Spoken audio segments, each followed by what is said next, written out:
l'invité de la matinale. KTO Radio. Samedi dernier, la plus grande ferme de France a rouvert ses portes, porte de Versailles à Paris pour le salon de l'agriculture. Dans un contexte, est-il nécessaire de le rappeler, de crise sociale, économique et sanitaire du monde agricole. À l'écoute de toutes ces difficultés, la conférence des évêques de France a publié ce week-end une lettre destinée aux agriculteurs et plus globalement à tous les Français, où elle invite au dialogue et à la compréhension mutuelle notamment. Et c'est ce à quoi œuvre notre invité dans sa mission pastorale, le père Arnaud Favard, qui est avec nous ce matin. Bonjour. Oui, bonjour. Bonjour père, merci d'être avec nous, d'avoir accepté notre invitation. Vous êtes le délégué de la mission rurale pour la conférence des évêques de France. Un mot sur ce salon de l'agriculture 2026 sans ses stars habituelles, les bovins, à cause de l'épidémie de dermatose nodulaire. C'est un salon un peu particulier cette année. Oui, mais comment dire, le transport très fréquent des troupeaux, des vaches, des animaux a créé un peu de panique, une panique sanitaire, et à force de se déplacer je veux dire dans toute l'Europe ou voire dans une partie du monde, les insectes les ont accompagnés. Donc la prudence est de mise pour ne... Moi, je l'ai entendu souvent, des éleveurs en disant il faut arrêter ces déplacements systématiques. C'est trop risqué pour nos élevages. Et donc l'absence de vaches ou taureaux, notamment dans les allées du salon cette année. Père, on a vraiment l'impression que les crises se succèdent dans le monde agricole. Il y a eu la réforme de la PAC, le Mercosur, il y a la grippe aviaire, la dermatose nodulaire, le dérèglement climatique. Mais tous les agriculteurs ne sont pas forcément touchés de la même façon. Oui, bien sûr, quand on parle du monde agricole au singulier, mais en fait, il y a une pluralité des modèles, une pluralité des territoires.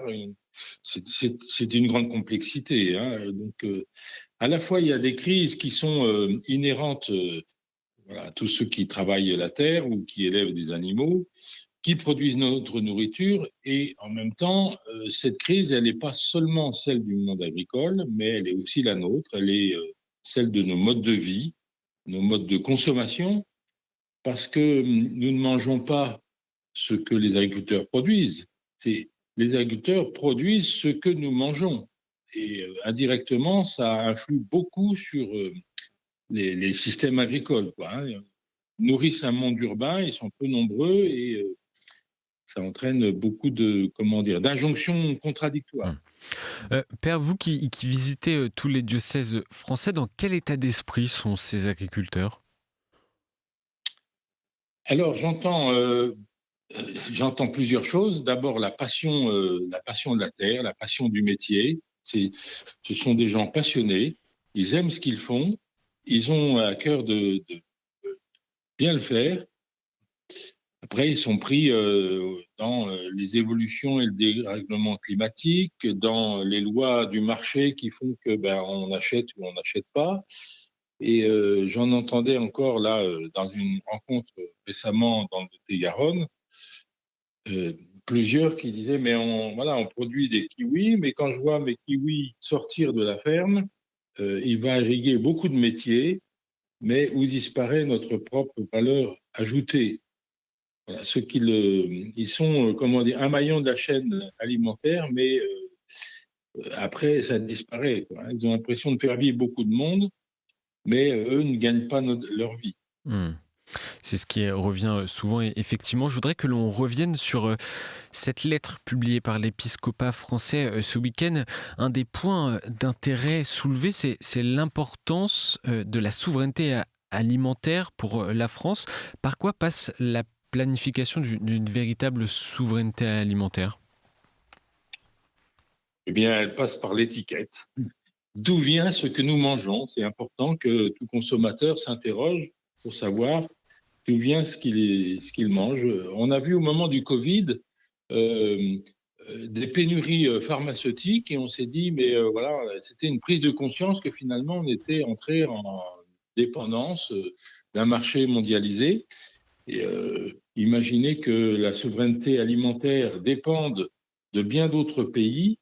vous voyez dans le contexte international qui est extrêmement turbulent, dans quelle dépendance ça pourrait nous mener. Et donc la promotion d'une agriculture, il s'agit d'une agriculture française est fondamentale. Bon, il ne s'agit pas d'éliminer tout échange, parce que la richesse, elle vient aussi des échanges, mais il faut aussi, dans l'état où se trouvent les agriculteurs aujourd'hui, vraiment faire un choix d'acheter ce qui est produit dans notre pays.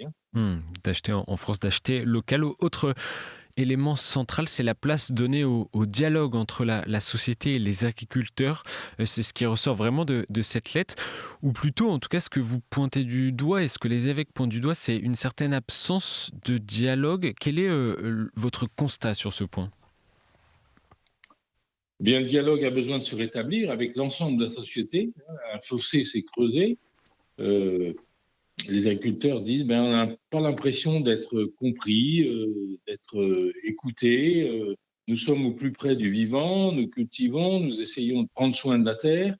Et en définitive, quand les gens achètent sur les marchés ou les distributeurs achètent, c'est trop cher, donc ils se fournissent ailleurs. Donc ça fait partie des grandes contradictions et on a besoin. Voilà. Alors, j'entends aussi des gens qui disent ils touchent beaucoup d'argent de la PAC, donc on ne va pas les plaindre. En fait, c'était extrêmement complexe. Certes, il y a des agriculteurs qui s'en tirent bien, très bien, mais beaucoup, vraiment vivent avec peu.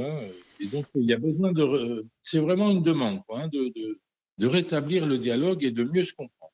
Les évêques le disent dans la lettre, nous déplorons, je les cite, les jugements hâtifs d'une société majoritairement métropolisée. Père, d'où vient cette fracture ?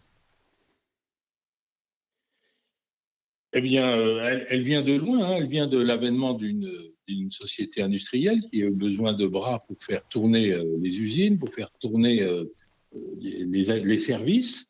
Et donc,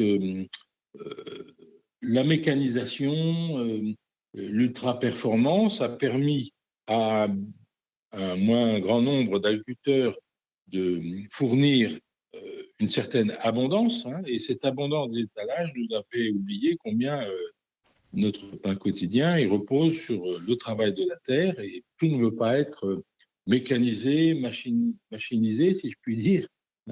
Et donc, il faut aussi comprendre que la performance, c'est pas seulement une affaire de technicité, de machine, mais aussi c'est une affaire de relation avec le vivant. Comprendre ce que vit la terre, quand on n'y est pas familier, coutumier, on ne comprend pas toujours comment ça se passe, quoi. Et des légumes de saison, oui, on peut utiliser des serres, on peut utiliser de l'énergie pour faire chauffer ces serres, mais c'est à quel prix, quoi. Et quel rôle peut jouer l'Église pour contribuer à combler ce fossé qui, selon vous, s'est creusé entre la société et les agriculteurs ? Alors, ça peut paraître, quelque chose de banal, mais c'est fondamental de pouvoir rétablir le dialogue. Et donc, une grande partie de ma mission, elle est dans la visite d'agriculteurs qui se retrouvent, soit à l'initiative d'un diocèse, ou à l'initiative d'une abbaye qui a un certain rayonnement, ou des chrétiens en monde rural, qui regroupent d'agriculteurs et qui essayent de parler, de déposer leur fardeau, de dire leurs difficultés, tout ce qui permet, une relocalisation de l'agriculture sur un territoire, on va dire une région. Ça redonne du sens. On entend bien que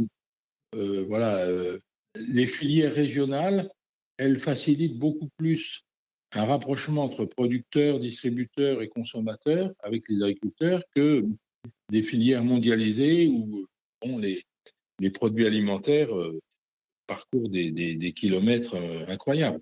Donc, cette relocalisation, elle permet ce dialogue. Et on a vu en décembre à Noël même des prêtres, des évêques se tenir sur les blocages qui ont eu lieu aux côtés des agriculteurs mobilisés contre le Mercosur ou qui dénonçaient les politiques sanitaires dans le cadre de la dermatose nodulaire. Père Arnaud Favard, de quoi ont besoin les agriculteurs aujourd'hui? Vous donnez un excellent exemple. Ils ont besoin de reconnaissance. Ils ont besoin de sentir qu'on est proche d'eux. Et combien j'en ai entendu qui disent ah, enfin vous venez nous voir. Enfin Ah vous oui. venez nous voir. Et c'est pas forcément, j'allais dire, du fait d'une appartenance religieuse ou de conviction religieuse, même si certains en ont et disent mais on n'a plus le temps de pratiquer. Mais c'est vraiment cette reconnaissance d'une dignité, quoi, dire ils sont un pilier de la chaîne alimentaire et ils ont l'impression d'être oubliés, voilà, d'être devenus les invisibles, alors qu'ils sont aussi, c'est-à-dire les acteurs en dehors de ou du fait de la production alimentaire, de l'agriculture, ils façonnent les paysages que nous admirons, que les touristes admirent. Donc ça en fait partie. Donc allez les voir, allez participer, acheter dans les cours de ferme, les visiter à l'occasion des vacances, c'est fondamental, c'est un lien. Et cette foi, la foi est toujours bien vivante dans le monde rural? Là, je veux dire, je ne peux pas vous dire si majoritairement elle est vivante, mais dans l'ensemble, quand on a proposé, quand des diocèses proposent des rogations, des bénédictions, des pèlerinages, il y a un monde incroyable. Donc, on se dit, ce sont des circonstances un peu exceptionnelles, des événements, mais qui marquent une longue histoire, une tradition, et dans lequel les agriculteurs viennent, ils y viennent nombreux. Donc, c'est un signe. Voilà, donc, ce sont des événements qui peuvent être ponctuels, mais en même temps, ils disent, mais voilà, l'Église, les prêtres viennent sur nos terres, ils viennent les bénir, ils viennent reconnaître notre travail. Donc, ça fait partie à la fois de l'action de grâce du fruit de la terre et en même temps de la reconnaissance de leur travail. Il y a une délégation d'évêques qui est prévue au Salon d'agriculture. C'est ce jeudi prochain, je crois, avec une prise de parole prévue. Quel message va être délivré? Alors, cette année, on a donné quelques axes prioritaires à cette visite, notamment en allant voir les chambres d'agriculture pour voir comment développer ce dialogue entre société et consommateurs. Un deuxième enjeu, c'est celui de la transmission vers des plus jeunes. Et donc, nous irons voir tous les acteurs de la formation, des lycées agricoles, des écoles,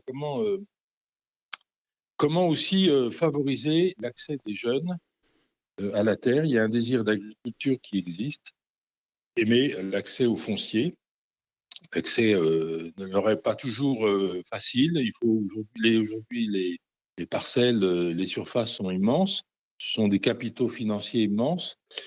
Des associations comme Terre de Liens facilitent l'accès aux jeunes, mais il faudrait développer davantage cet accès aux jeunes, parce que sinon on va dans le mur, on n'aura plus d'agriculture et donc on se tournera vers une production agricole qui vient d'autres pays ou de l'autre bout du monde. Donc ça, c'est un enjeu très fort de notre visite aussi, d'encourager à la formation des jeunes et à leur accès au foncier. Et le renouvellement des générations. Merci Père Arnaud Favard, d'avoir été avec nous. Et les salons de l'agriculture, c'est jusqu'au 1er mars prochain. Bonne journée à vous. Merci beaucoup.